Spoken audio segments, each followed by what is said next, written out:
Thanks very much for staying with us. Time now for Eye on Africa with me, Georgia Calvin-Smith. Tonight, Rwanda signs a deal with the UK to take some migrants who arrive in Britain illegally. Kigali says it's about protecting people and asylum seekers. Rights organisations point to the country's sketchy human rights record. Also, Kenya expels the CEO of a French fuel supplier. The government has blamed a petrol crisis on marketers they accuse of diverting oil meant for the country for sale elsewhere in the region. And Guinea regulates the prices of Ramadan essentials as the war in Ukraine sends the cost of staples soaring even higher than is usually expected during the Islamic holy month. But first, Rwanda has struck a £120 million deal with the UK to take in asylum seekers that arrive in Britain illegally. Tens of thousands of people could be resettled under the agreement over the years. Refugee groups have slammed the move as unethical, unworkable and expensive. Kimi Nedlik has the details. In a bid to stop people from attempting the dangerous crossing from Calais to the UK, Westminster has turned to Kigali. To fulfil a Conservative election promise to reduce the number of asylum seekers coming to Britain, the UK signed a deal with Rwanda. All people arriving to the UK illegally will automatically be deported there, including asylum seekers. This innovative approach, driven by our shared humanitarian impulse and made possible by Brexit freedoms, will provide safe and legal routes for asylum while disrupting the business model of the gangs. As part of the deal, the UK will give Kigali some €144 million to welcome and process asylum applications, possibly at centres like this one. As there's no cap to the number of people affected, tens of thousands of people could be sent to Rwanda in the coming years. And that's just the start. The UK government says it hopes to set up similar partnerships elsewhere in the world. The Prime Minister assures that Rwanda is a safe country, despite its questionable human rights record, while Rwanda says it is ready to welcome the new arrivals. Many Rwandans have experienced what it means to be displaced. This has shaped how we approach migration and asylum. Opposition MPs and NGOs alike have expressed alarm at the new measure. I think fundamentally it's an inhumane, unworkable, highly expensive policy that really we shouldn't be needing to talk about this. It shouldn't be being considered. The UN warned the UK could be in breach of its international obligations, while PM Boris Johnson has already said he expects the move to be challenged in court. Well, for more on this, I'm joined by Lewis Mudge, Human Rights Watch's director for Central Africa. Lewis, thanks for speaking to me. Now, what's your response to Johnson's description of Rwanda as being one of the safest countries in the world? Yeah, thank you for having me. My response is that Mr. Johnson's take on this is not grounded in reality. With regards to Rwanda and its human rights record, it's imperative to understand that basic fundamental rights are not respected. The right to vote, to participate in a free and fair election is not respected. Anyone perceived as being someone against the government is at risk of being arbitrarily detained, is at risk of being put into an unfair trial. These people can be tortured. This is, moreover, not a country that respects refugee rights. Rwanda has a track record of tracking down refugees outside of Rwanda, Rwandan refugees outside the country, and attacking them. It also has kidnapped Rwandans outside the country and brought them back in to face unfair trials. But, I think the most important thing is that the UK government themselves just last year highlighted some of these human rights issues in Rwanda. So it's very strange to see only a year later to see the Prime Minister saying that this is now one of the safest countries in the world.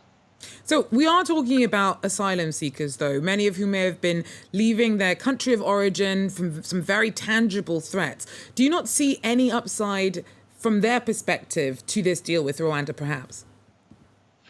Look, I understand. I used to live in Rwanda before I was summarily kicked out of the country. I understand that these people might be fleeing difficult situations. And in the short term, that's, the Rwanda might seem a very plausible and possible, option. But the fact is this: these individuals will not be able to speak out about the conditions that they're held under. They won't be able to speak out about the circumstances by which they've been forced to go to Rwanda. They won't be able to speak out against food allocation, against housing. Freedom of expression doesn't exist in Rwanda, and you're not allowed to criticize at any level state policy or government actions. So do you see this deal as compromising the UK government's moral credibility? Well, I consider myself, at Human Rights Watch, I'm a specialist on Central Africa, not on the United Kingdom. What I can say is that it is very strange when the UK is absolutely contradicting its own stated position that Rwanda, as a member of the Commonwealth, does not uphold principles of the Commonwealth as they adhere to human rights. It is also very strange to hear the United Kingdom's Prime Minister himself saying this is a very safe country when his government has said it is not. And it does smack of cynicism. This seems to be a very cynical decision to take when you look at the fact that the UK absolutely knows the reality on the ground in Rwanda vis-a-vis human rights and how they're not respected. Thanks very much, Lewis Smudge there, Human Rights Watch's director for Central Africa. Well, in other news, Somalia swore in newly elected legislators on Thursday, marking progress in its chaotic and long-delayed parliamentary electoral process. Some legislative seats remain vacant due to continuing political disagreements, leaving the new set of lawmakers without the numbers to appoint a new president. Our regional correspondent, Caroline Kimeo, tells us more. The MPs were sworn in on Thursday after a much-delayed parliamentary elections. The elections were delayed since November last year due to political infighting between President Farmajo and Prime Minister Robo over how the elections were to be conducted. The parliamentary elections are very important for the country because the lawmakers are responsible under their electoral system for appointing the president. The president has currently overstayed his time in office by more than a year, bringing the government under increasing international pressure to conclude the ongoing elections. Now, it was expected and anticipated that by this time the country would be in a one-person, one-vote system, but that has yet to be achieved. In fact, it was one of President Farmajo's main campaign agendas as he came into office. But with the Al-Shabaab militia controlling many parts of the country, that has proved a challenge. In fact, that will be one of the main issues, the militia insurgency, that the incoming government will have to tackle coming into office. As well, it will have to see and consider how to handle the ongoing drought that has worsened over the last 3 years, leaving more than 5.5 million people facing food insecurity. So with the swearing in and conclusion of part of the elections, it is a step in the right direction, but certainly not the end of the road. Caroline Kimeo there for us. Now, South Africa says that at least 341 people have been killed in deadly floods in the country's eastern coastal province of KwaZulu-Natal. It's been declared a disaster area, and almost 50,000 have been affected by the weekend's extreme weather. The hunt for the missing continues, and more rains are forecast from Friday. Kenya's government's deported the French CEO of one of the country's biggest oil marketers. Jean-Christian Bergeron is the first person to be sanctioned over a weeks-long fuel crisis that the government's blamed on marketers hoarding fuel stocks. Mikawa Shachwayu tells us more. Government officials in Kenya have accused several fuel companies of limiting local petrol sales and prioritizing exports, which they say has caused long queues at petrol stations. The government blames Rubis Energy Kenya, among other petrol distributors, for the fuel shortage. It said on Wednesday Rubis Energy CEO Jean-Christian Bergeron had been deported for hoarding fuel. Rubis Energy has issued a statement disputing the government's allegations and instead blamed the shortage on the government's decision to limit the price of petrol amid the rapid rise in global prices. Rubis says that the higher prices have meant that the government has to pay higher subsidies, but payments to local distributors have been delayed, causing the shortage. According to Rubis, it's therefore been under pressure to supply petrol as local distributors suffered stockouts along with other international fuel companies. Customers all over the country have been left stranded in long queues at petrol stations over the past week. Relations between the government and the petrol companies have further soured when a fuel price hike was announced today. Officials in Kenya accuse energy companies of hoarding petrol in anticipation of the rise. Prices of petrol and diesel have been raised by about 7% and will now cost just over $1 per litre at the pump. The Energy Ministry in Kenya has promised the petrol supply will normalize within 3 days and has ordered petrol stations to stay open for 24 hours a day. Mikael Shachwayu there for us. Well, in Guinea, price hikes during the month of Ramadan aren't anything new. But this year, the rise in the cost of staples has been steeper than ever, despite government subsidies. Our team tells us more.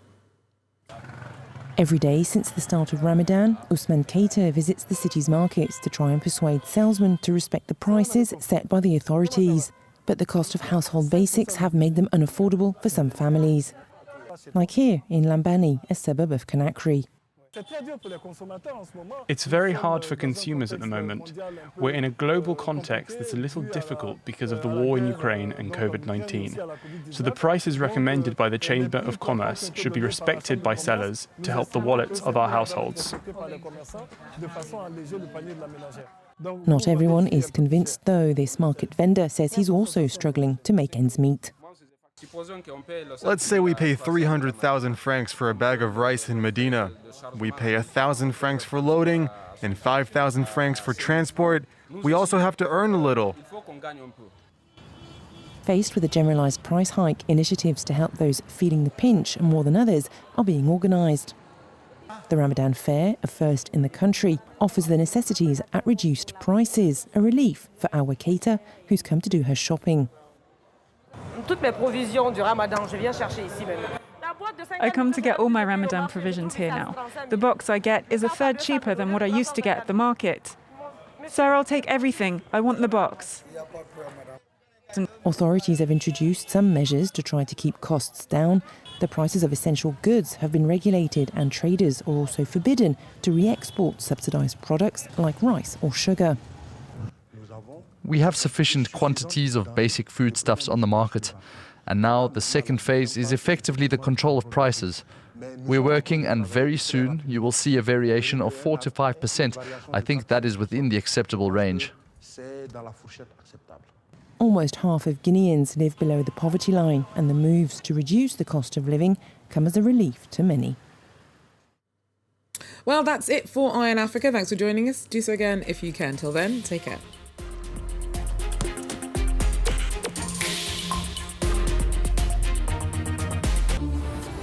Years ago, the images of the fire that engulfed the medieval church of Notre in Paris made headlines around the world. After the initial shock, thousands of men and women, including architects, scientists, or painters, started working around the clock to restore the building to its former glory. French President Emmanuel Macron gave them a 5-year deadline to complete the work.